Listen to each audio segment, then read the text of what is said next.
I stood there, drenched in the relentless rain, my hands shaking as I gripped a small paper bag. Inside it, a brand new pair of sneakers, nothing fancy, just solid black ones with Velcro straps. Liam, my 7-year-old, was still struggling with shoelaces. His old pair had holes at the toes. For weeks, he'd stuffed tissues into them to keep wearing them, too proud to ask me for new ones. But I couldn't let him go another day like that.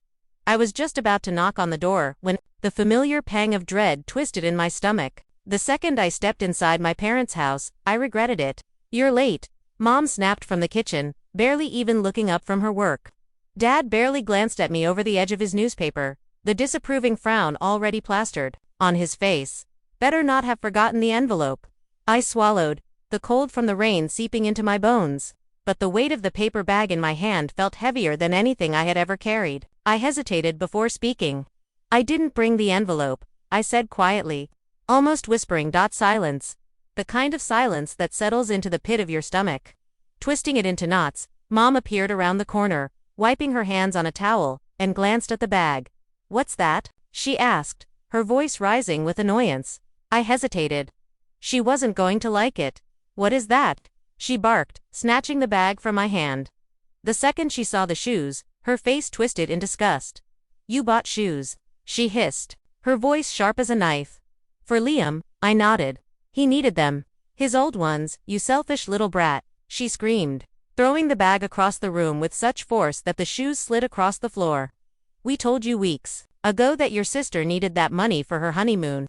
The resort needs a deposit." Dad folded his paper, his face turning a shade darker, a sneer stretching across his lips. "You always act like your son is some prince. He's a mistake, just like you."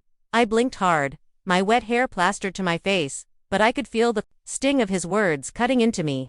I stood frozen in place, the words stuck in my throat. "I worked double shifts," I whispered, barely able to keep the tears back. "I've paid for every birthday, every school lunch, every uniform. I've never asked you for anything. And yet you still disappoint us," Mom hissed, her voice bitter. "She's not family," Dad muttered under his breath, walking toward me, his tone dripping with disdain. "She's an embarrassment." Before I could respond, Mom was on me, moving faster than I could have ever expected.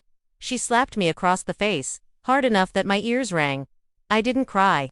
I didn't make a sound. I simply sat there, my face burning from the slap, feeling like I was shrinking into nothing. Dad grabbed my arm, yanking me toward the table and slamming me into the chair. "You want to act like you're better than this family," he growled, his breath hot on my face. "Maybe we should teach you some gratitude." The belt came out then. It wasn't the first time. And it wouldn't be the last. As they beat me, I bit down hard on the inside of my cheek, trying to hold it together. They were angry, not in a fit of rage, but coldly, methodically, for buying my son a pair of shoes, for caring more about Liam than their expectations. When it was over, Mom tossed a bag of frozen peas at my back as if it were a favor. "Your sister's wedding is in a month," she said, as if this made everything better. "Fix your face by then. We need the photos to look nice." I stumbled out of their house an hour later, my hands still gripping the shoes, my mouth bloodied from where I had bitten down too hard. When I got home, Liam was asleep on the couch, one of his socks ripped. I sat down beside him, my chest heavy with the weight of everything that had happened. And for the first time in months, I cried. I cried for everything they'd taken from me, everything they'd done to me, and everything I had put up with. That night, I made a vow to myself.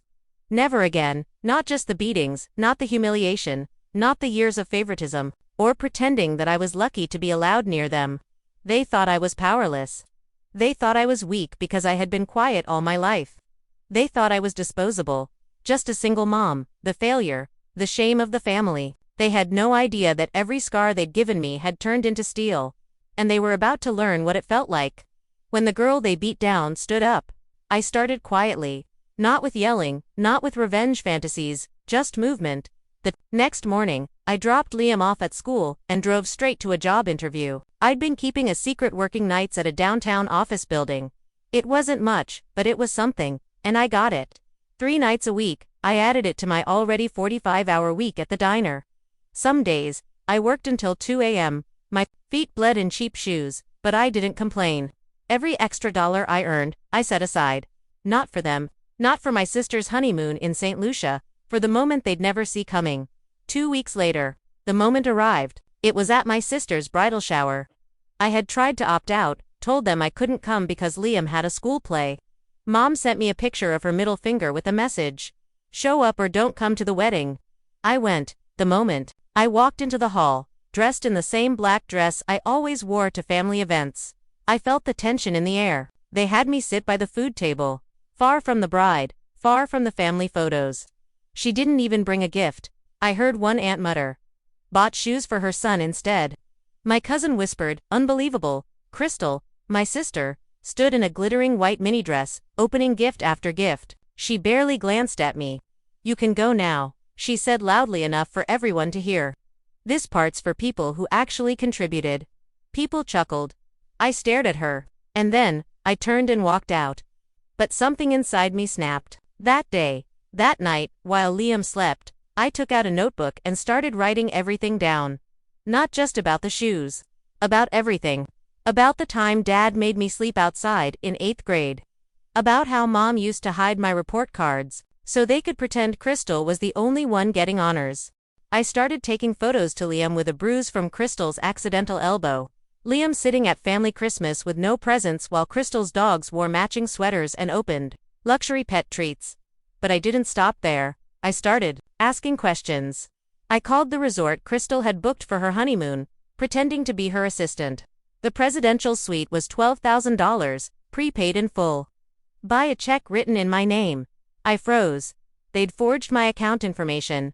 I went to the bank, the old joint account I'd forgotten about. They'd used that account to make the transfer. Thinking I wouldn't notice, I didn't feel scared anymore. I filed a legal complaint, quietly, anonymously, and then, I called Ben, an old friend, who worked at a small investigative podcast. I sent him the notebook, the photos, the forged bank activity. I asked him not to say my name. He called me 2 days later. Are you sure? He asked. This is explosive. I'm sure, I said, my voice steady. I want them to feel it. Not just lose something. I want their world to collapse. He understood. A week later, the episode dropped. A generic title, The Cost of Favoritism, When Parents Choose One Child Over Another. No names, no direct details, but enough. Enough for anyone in our town to recognize them. The story blew up at church. At the golf club, my dad's face showed up on a blurred-out photo in a Facebook group. And then came the fundraiser. My parents had built their entire reputation on being charitable, on being the generous couple involved in every local event. So, the town had trusted them to organize a big summer charity banquet. But this time, when they showed up at the venue, the board chair pulled them aside. You've been removed, he said. We're conducting an audit. Your names are toxic right now. Dad went red. Mom tried to protest. This is slander. Someone's framing us. No one cared. The whispers had turned to distance. Their friends stopped returning their calls. Their golf club reconsidered their membership. Crystal lost a brand sponsorship she was supposed to get from a local boutique for her honeymoon blog launch. She cried on Instagram, begging her followers to stop sending hate mail. I didn't say a word. I just kept showing up to work, smiling, living, watching. A week before her wedding, I received an invitation. It wasn't addressed to me. It was addressed to Liam. Inside was a note. He can come if you stay away. Your presence would make it uncomfortable for the real family. I sat at the table with Liam as he looked at the invite. He asked softly, Mom, am I not real family? I didn't cry. I held his face in my hands and said, You are my entire family. And that's when I knew what I had to do, not expose them, not ruin them with drama, but remove them from our lives, from our hearts, from our future. The day of Crystal's wedding, I didn't cry. I didn't rage. I didn't even check social media to see what was happening because I was too busy moving. While they spent thousands on florals and a horse-drawn carriage, I spent 6 weeks planning something else entirely quietly, methodically, with precision. I had taken out a loan. Small, just enough. And with it, I bought a 1-bedroom home in a small town, 2 states away, near Liam's new school, a place where no one knew our last name. A place where I didn't have to explain bruises, or absence, or why my kid used to flinch when people raised their voices. I left with no forwarding address. No notice. I just disappeared. But before I left, I mailed them something. 3 packages. To Crystal. I sent back her wedding invite, torn in half with Liam's note inside. You don't get to call me family when it's convenient. I'm not your accessory. To my mother. I sent a framed photo of me holding Liam the night he was born, still wrapped in his hospital blanket. I wrote across the glass in permanent marker, "This was the moment I became enough. You just never noticed." To my father, I sent a pair of old shoes, the same ones I'd worn when I cleaned toilets at 2 a.m. to save money while they were stealing from me. Inside the box was a note. "These got me out. Your fists didn't." I signed. Nothing. No return address. Just silence. I changed my number. Deleted every account. Started from zero. And God, that silence tasted like power. Months passed. One day, I got a letter forwarded through my old boss at the diner. No name on the envelope, but I knew the handwriting, my mother's. The note inside read, "You're cruel. We lost everything. We lost you. You got what you wanted. Are you proud?" I didn't respond. I didn't need to. Because revenge isn't always public. Sometimes, it's knowing they have to sit in a house they can't afford anymore. Among neighbors who pretend not to see them, with a daughter who can't get brand deals, and a wedding video no one watches, and the real kicker. I didn't just leave them behind. I replaced them. In our new town, I found a second family, Liam's teacher who stayed late to help him read. My neighbor, Miss Rowe, who taught him how to garden. A single dad down the road who brought soup when Liam had the flu. People who didn't care that I wasn't rich or pretty or anyone's golden child. Just people who showed up. People who didn't beat me for buying my son's shoes. And Liam. He laughs now loudly, boldly without looking over his shoulder. He lost a tooth the natural way this time, playing basketball and grinning with blood on his lip. And when I asked if it hurt, he smiled. "Nope. This one's just part of growing up." I smiled back because that's the difference. Growing pains versus pain inflicted. I left the people who hurt us behind, and I didn't ruin them with drama. I ruined them with distance, with success, with a life that didn't include their names.